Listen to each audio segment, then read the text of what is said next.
Welcome to your third session on peer support. My name is Natalie Livesey and I am peer support lead for Kent Medway NHS Trust. I oversee our peer support workforce, so I'm just absolutely delighted to be able to share our journey with you about peer support and where we plan to go. It's really exciting, so it's a fantastic opportunity for me.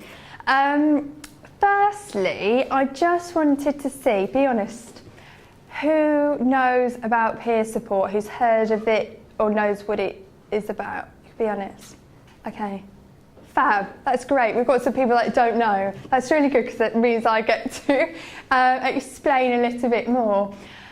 Peer support basically is about somebody using their own lived experience to support somebody else through their recovery journey.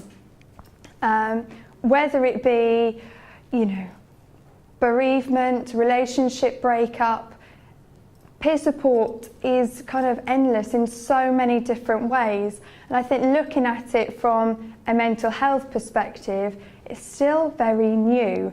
So it's really exciting times of where we're going to go with it, and I'm really excited to be able to share with you the processes that we've been through. We've been through some challenges, but for me, peer support is just an incredible, valuable resource that we have in our trust. And I started with the trust in 2011, not as a peer support worker or as peer support lead, but as a patient. I was diagnosed with postpartum psychosis after the birth of my daughter. And peer support, to me, I'd never even considered. It wasn't even on my radar. Mental health wasn't on my radar. I just never thought it would even come anywhere near me. It'd never been spoken about in my family. So to go through that process and experience a mental health condition was, it was horrific. It was really, really awful. But when somebody said to me about this role, peer support, I think they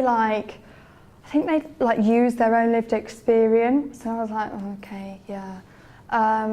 And the more I thought about it, the more I thought, I have been through a really horrific time.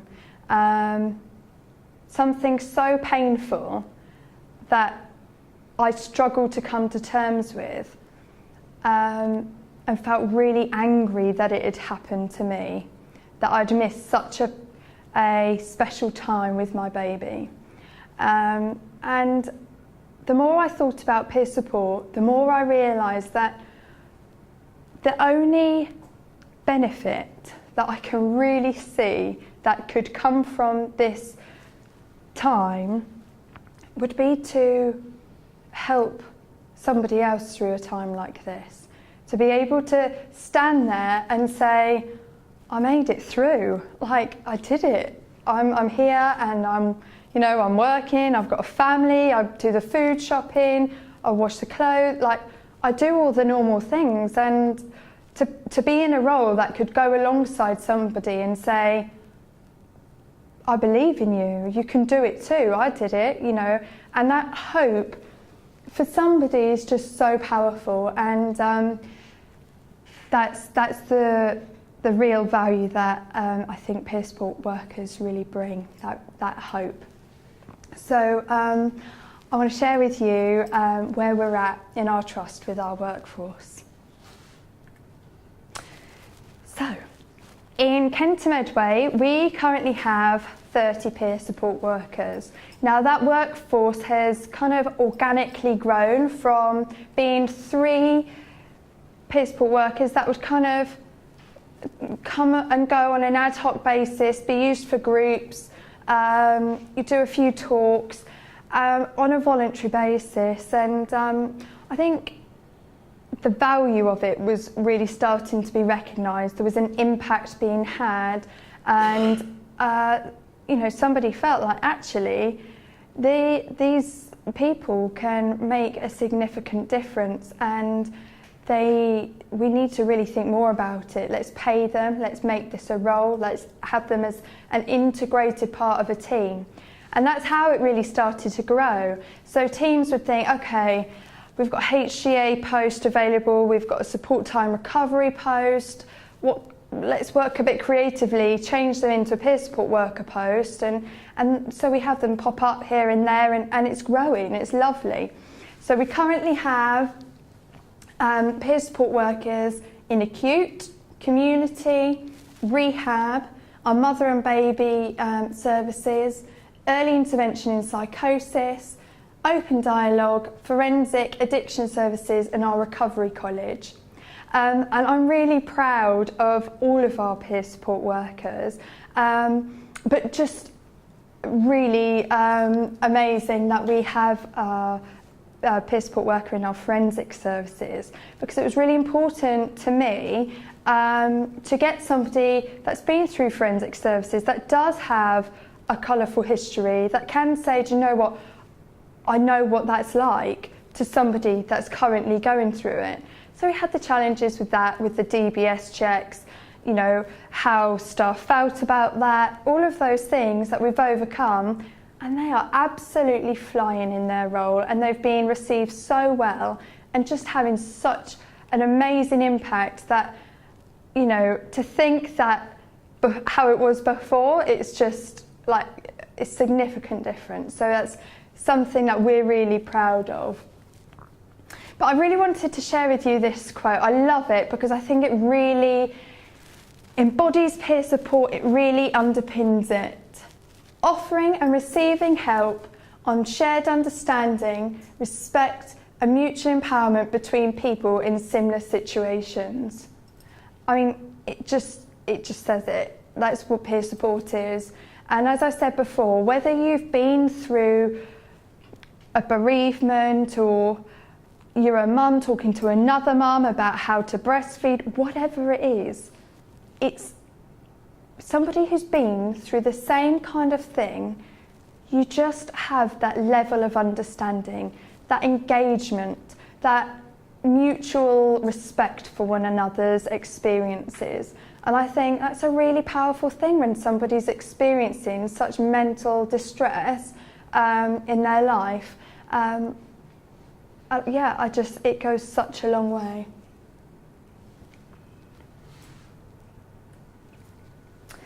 So we are one of the leading organisations for our peer support workforce. I'm super proud of it. We've worked really hard to kind of grow to where we have today. But as you can see, I think we have only just scratched the surface with it. I think the dimensions of the peer support role is still so undiscovered. There's so much left out there to kind of unpick with the role. And here's just some of the areas that we've touched on, but I think we've got some more work to do there. So connecting all stakeholders, thinking about what's really meaningful for that person. It's not a generic case of we'll involve this person, this person, and this person, because that just kind of works for everybody. It's about looking at that person and involving, maybe the priest, or maybe the tennis club coach, or whoever's important for that person. It's connecting those dots and making it valuable and tailored for that person. Communication, increased patient engagement. I mean, the engagement instantly increases when you say, I get it, I understand. There's this kind of, eye contact, which it's amazing. Care navigation, seamless transition through services. So often, people go through services not really knowing what's offered, what's next, when they're discharged, what happens. And I think that's where a big part of the peer support worker role can be played, to say, actually, this is what happens, this is what you can expect, just really outlining the basics. And so often that's all people really want to know. So connecting up those dots and making people feel confident about what's going on for them. Care navigation, documentation and processes audited, reduce seclusion and restraints. Well, that's a really big one for us, where there has been a presence of peer support workers on a ward, those rates have really significantly dropped.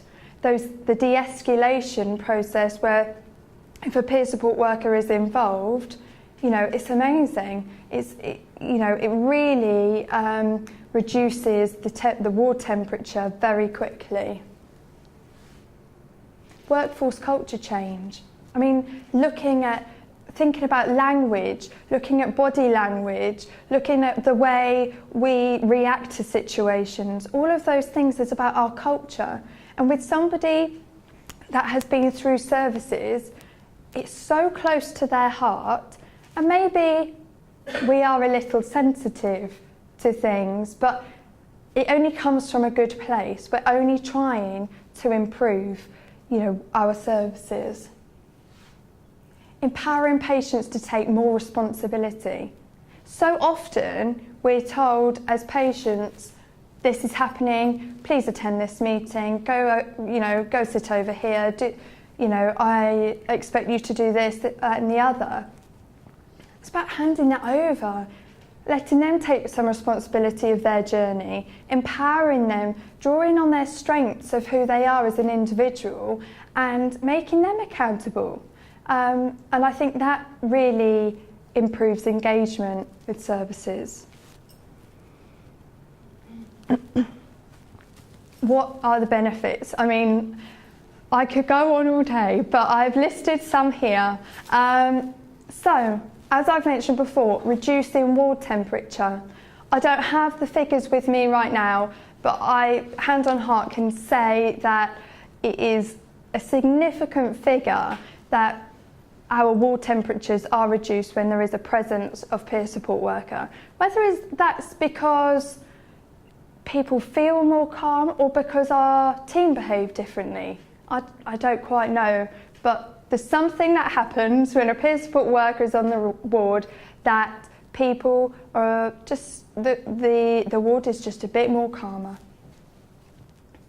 Reduce readmissions. Well, if people are feeling confident and understanding of the services that they're in, they're having thorough quality care when they're discharged, so they are understanding what's in the community, who the people are that they need to connect with, then we're going to reduce readmissions because we're reducing the anxiety, so we're preventing that back to square one in some cases. Reduce complaints, reduce dependency on services, increased workforce morale, increased patient engagement, increased compliments, increased positive workforce culture, increased carer and service user involvement, and increase the expertise in the multidisciplinary team. It's not saying, well, peer support workers bring all this value and we're brilliant and we can do it, and we're going to reduce the rates of suicide by X amount. We're not saying that. We're saying that we can enrich the multidisciplinary team by bringing this unique set of expertise that we have gained through our experiences. Increased awareness, increased quality of our staff training and student education. It's about culture changing at the education phase. We do a lot with students, so when they're going through their training, It's about establishing culture and views and beliefs and values at that point. And so we're doing a lot with our students at the moment. Okay, so with 5,821 suicides last year, just a crazy figure, which I'm sure you've heard lots of figures over the last 2 days, but it just really concerns me, and I have really thought about how our service as peer support workers in our trust can look to reduce that figure in some way. With majority of my team, we have had suicidal thoughts at some point or even attempted it.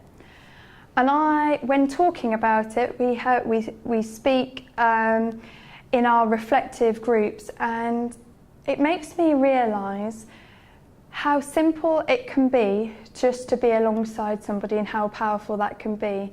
And to share the simplest of experience, or just to say a few words coming from an experienced place, it can be so powerful.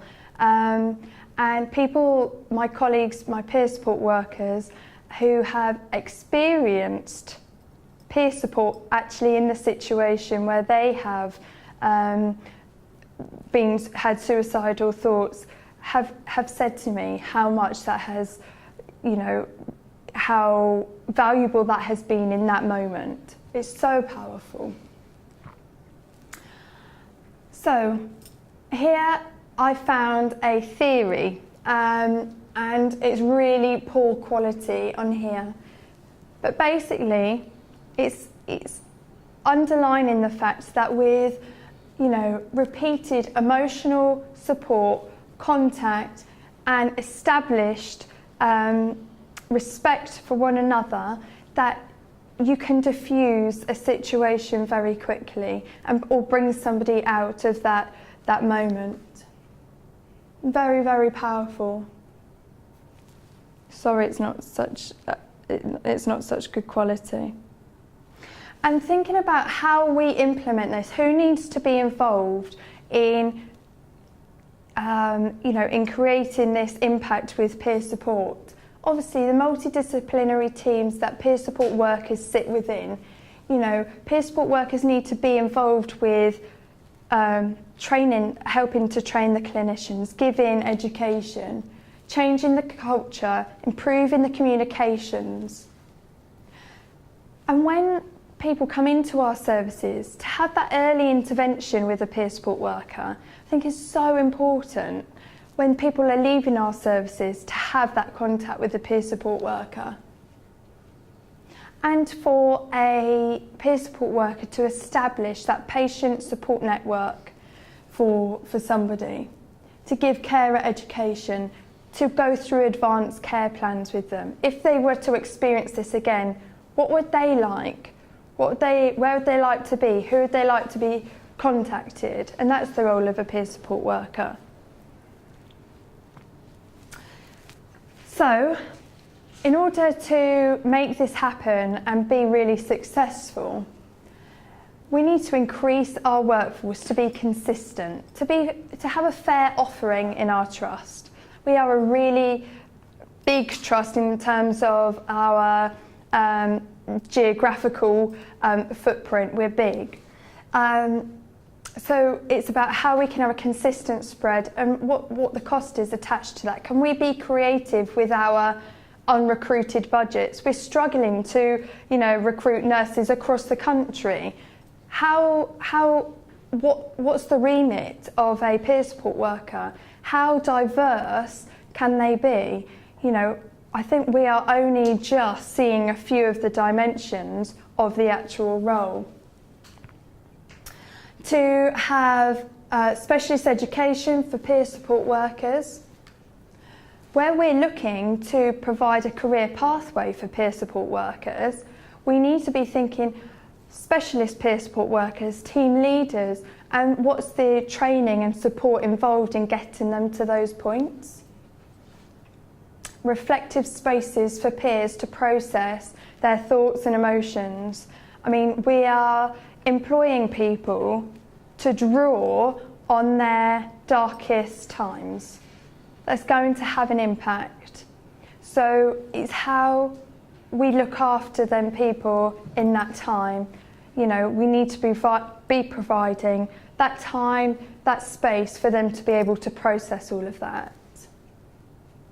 Team education. Is the team ready for a peer support worker? Do they understand what it means, what the difference is between a peer support worker and a support worker or a healthcare assistant? What is the difference? What's unique about them? To share the learning and to be consistent across the UK, because whilst we're doing it and other trusts are doing it, or other trusts are starting to do it, there's so much learning that can be shared, and I think it seems really unfair that, you know, a group of people in this county getting that, and you know, it just doesn't feel right. I think this is a really special thing that is having a huge impact that I think needs to be really consistent. I think that only happens when it's really ingrained in things like the NICE guidelines. We currently have no figures to say, to evidence that peer support intervention can prevent or reduce early death. However, there are other organisations and agencies that are using peer support in this way.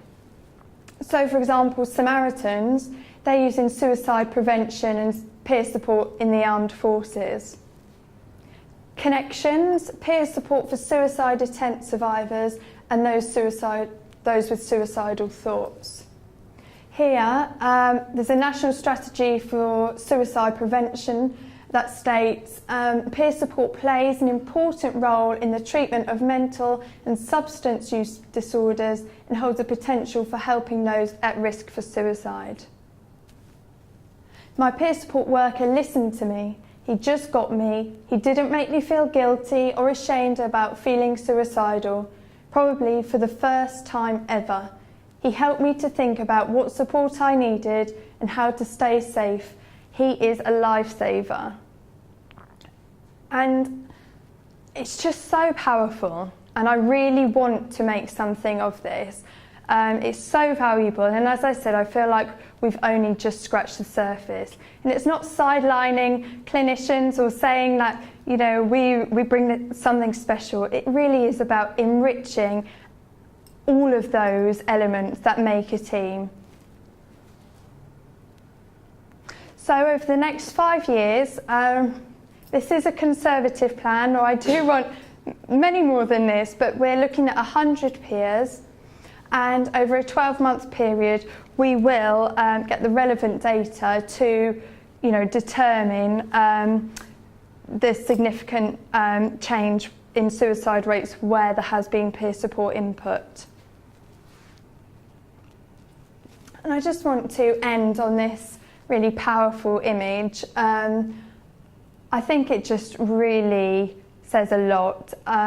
Here, it's the hand of lived experience, the scarred hand helping somebody, lifting them through those darkest times. And I feel it's so powerful and so valuable. We have only just scratched the surface with it, but I feel it's got a real role to play in improving the quality and improving our services. Thank you.